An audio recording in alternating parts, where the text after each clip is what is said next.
Kita ke informasi pertama, Saudara. Usai memenangi gugatan pra-peradilan, Peggy Setiawan berencana menggugat balik Polda Jawa Barat. Peggy menuntut ganti rugi atas pencemaran nama baik dan kerugian material yang dialaminya selama ditahan sebagai tersangka kasus pembunuhan Vina dan Eki. Menang di pra-peradilan, Peggy Setiawan berencana menggugat balik Polda Jawa Barat. Langkah ini ditempuh karena dalam putusan hakim tak membahas soal kompensasi yang diterima Peggy akibat menjadi tersangka kasus pembunuhan. Kuasa hukum menyebut Peggy kehilangan penghasilan selama ditahan sebagai tersangka. Peggy juga mengalami kerugian imaterial karena disebut pembohong. Terkait ditangkapnya Peggy Setiawan ini kan penyidik dalam jawabannya di pra-peradilan itu kan hasil pemeriksaan psikologis ya forensik bahwa Peggy ini berbohong ya, kemudian cenderung melakukan tindak pidana kan, pokoknya hal-hal negatif itu disampaikan ya, memantaskan agar Peggy ini pembunuh kan gitu. Nah ini kan merugikan Peggy ya, merasa malu baik Peggy maupun keluarganya merasa malu ya dituduh seperti itu. Walaupun itu membacakan hasil, tapi faktanya ini diputus di pra-peradilan Peggy bukanlah tersangkanya, tidak sah kan itu.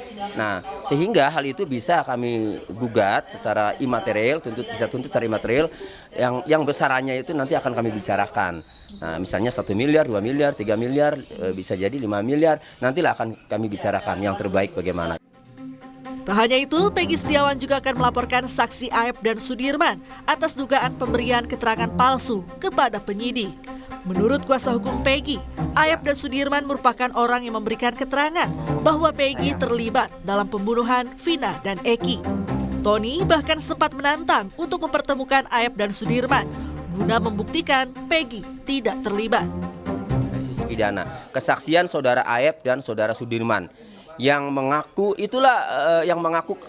bahwa Sudirman kenal dengan Peggy dan Peggy datang ke lokasi kejadian waktu itu. Nah ini kan sudah dibantah tadi sama si Peggy Setiawan bahwa tidak pernah itu bohong. Apalagi Aep ya, sama melihat di lokasi kejadian itu juga dibantah, makanya nantang Aep ketemu Peggy. Buktikan kalau Aep itu memang benar-benar melihat.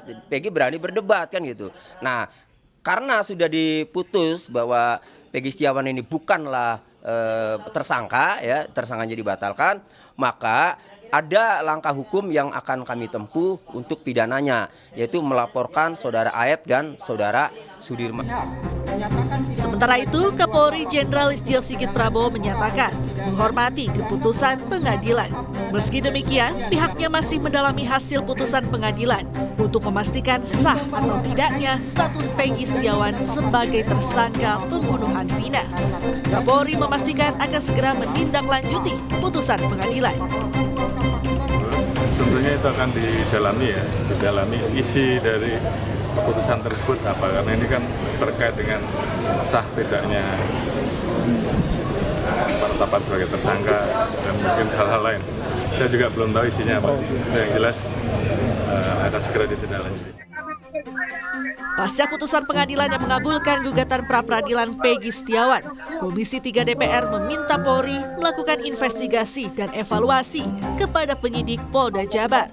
Anggota Komisi 3 DPR fraksi P3 Ahmad Baidowi menyebut investigasi dan evaluasi perlu didorong untuk menjaga profesionalitas Polri yang mendapat peringkat tertinggi dalam aspek kepuasan publik.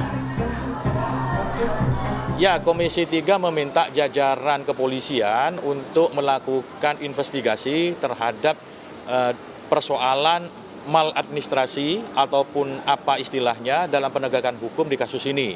Silahkan apakah Irwasum ataukah Propamnya yang turun, kenapa sampai terjadi penetapan tersangka dibatalkan oleh pengadilan. Apakah dalam penetapan tersangka itu tergesa-gesa ataupun dipaksakan sehingga menyebabkan keputusan yang tidak benar.